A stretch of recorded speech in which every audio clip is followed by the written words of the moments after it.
ठीक है, अपना क्वेश्चन है भाई, जेई मेन 2025 का an amount of ice of mass m equal to 10 power minus 3 kg and temperature minus 10 degree Celsius is transformed to vapor at temperature 110 degree Celsius. -10 से कहाँ तक लेके गए?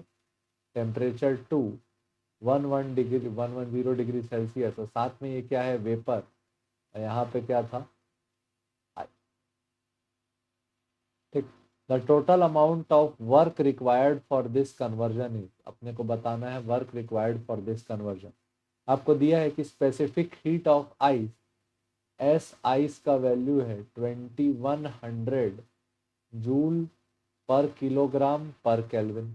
उसके बाद स्पेसिफिक हीट ऑफ वाटर दिया है 4180 जूल पर किलोग्राम पर केल्विन, और स्पेसिफिक हीट ऑफ स्टीम दिया है 1920 जूल पर किलोग्राम पर kelvin.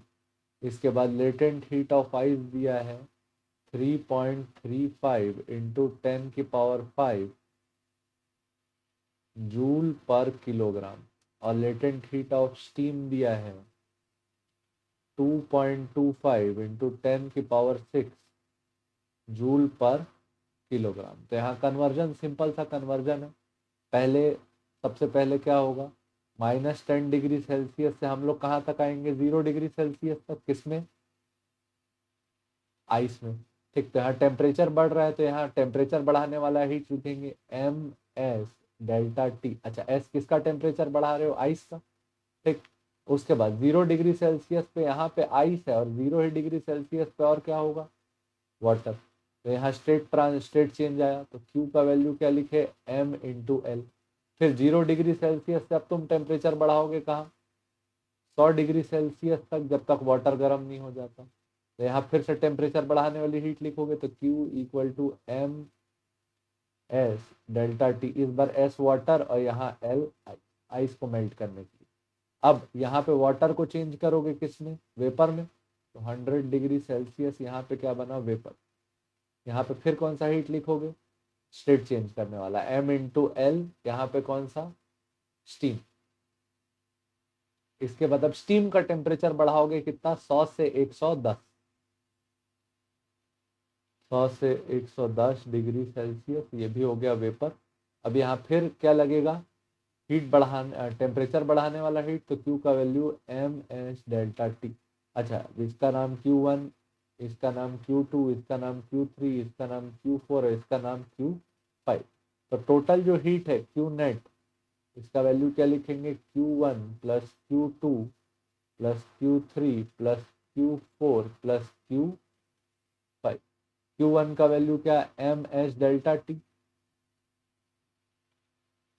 S I delta T, plus Q2 का value M into L I, Q3 का value M S water delta T, plus Q4 का value M into latent heat of steam, plus Q5 का value M S delta T.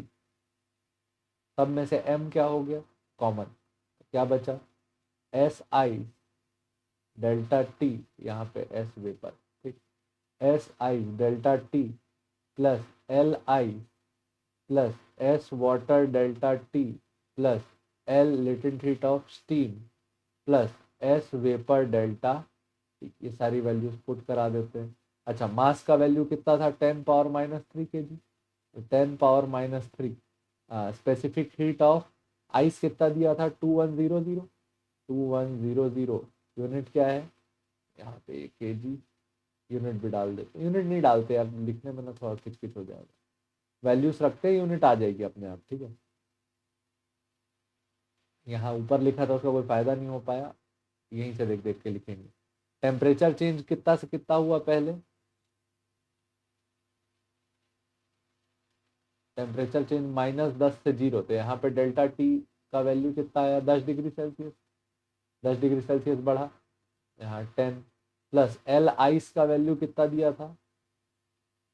L ice का 3.35 into 10⁵ कितना दिया था? 3.35 3.35 into 10⁵ plus water के लिए कितना दिया था भाई, यहाँ से देख लेते हैं ना। वाटर के लिए 4180 टेम्परेचर कितना बढ़ाया वाटर का 0 से 100, तो कितना आया 100 plus latent heat of steam कितना दिया है 2.25 इंटू 10⁶, ठीक। इसके बाद लास्ट वेपर का टेम्परेचर बढ़ाने के लिए स्पेसिफिक हीट ऑफ स्टीम कितना था 1920, और कितना टेम्परेचर बढ़ाए स्टीम का 10 डिग्री सेल्सियस, तो यहाँ पे डेल्टा टी का वैल्यू फिर कितना, यहाँ पे वाटर का टेम्परेचर कितना बढ़ाए थे 100। सारी बाप रे बहुत लंबा बन गया नहीं।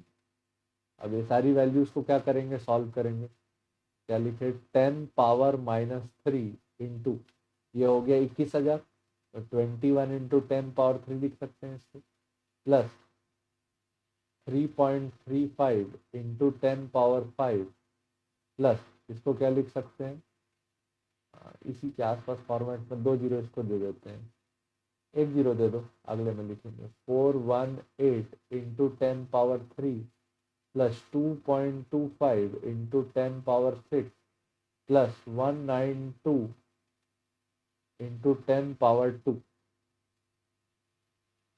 10⁻³ को ना अंदर मल्टीप्लाई कर देते हैं, कैलकुलेशन थोड़े छोटे हो जाएंगे, तो 21 into 10⁻³ into 10⁻³ plus 3.35 into 10⁻5 into 10⁻³ plus 418 into 10⁻³ into 10⁻³ plus 2.25 into 10⁻6 into 10⁻³ plus 192 into 10⁻2 into 10⁻³ plus 3 minus 3 क्या हो गया कैंसल, प्लस 3 माइनस 3 क्या हो गया कैंसल, तो ये आया 21 प्लस ये 2 जीरो गया, हाँ 2 बच गया, ये क्या आया 3.35 इंटू 10⁻² प्लस यहाँ आया 418 प्लस 2.25 इंटू 10⁻6 माइनस 3 हो गया 10⁻³ प्लस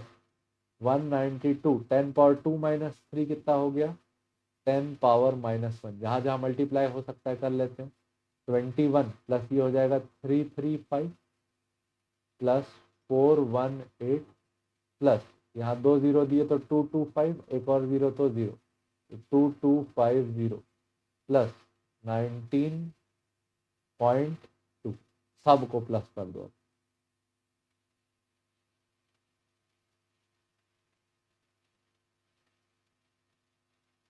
डेसिमल वैल्यू को इग्नोर करेंगे जहाँ तक 2250, बच्चे लोग जिसे कहीं कर रहा हूँ 2250, उसके बाद 418335 21 और 90 सबको प्लस कर दो, 8 13 14 14 और 9 23 का 3 2 कैरी 5 और 2 7 7 और 1 8 8 और 3 11 11 और 2 13 13 और 1 14 का 4 1 कैरी 2 और 1 3 3 और 3 6 6 और 4 10 10 का 0 हाथ में 1 2 और 1 3, तो 3043.2 जूल, ये तुम्हारा आंसर हो गया फाइनल हीट 3043.2 जूल। ठीक, मजा आ गया नहीं सॉल्व करने में, बहुत ही बढ़िया क्वेश्चन, चौथी क्लास की याद आ गई, बहुत सारा प्लस माइनस। ठीक, देखने के लिए बहुत बहुत धन्यवाद, सिंपल सा क्वेश्चन था। जय हिंद। ठीक, बस ये याद रखें कि जब टेम्परेचर बढ़ता है तो कौन सा फॉर्मूला यूज करते हैं हम, MS डेल्टा टी, जबकि जब स्टेट चेंज होता है तो हम कौन सा फॉर्मूला यूज करते हैं, M इंटू L। ठीक, चलो।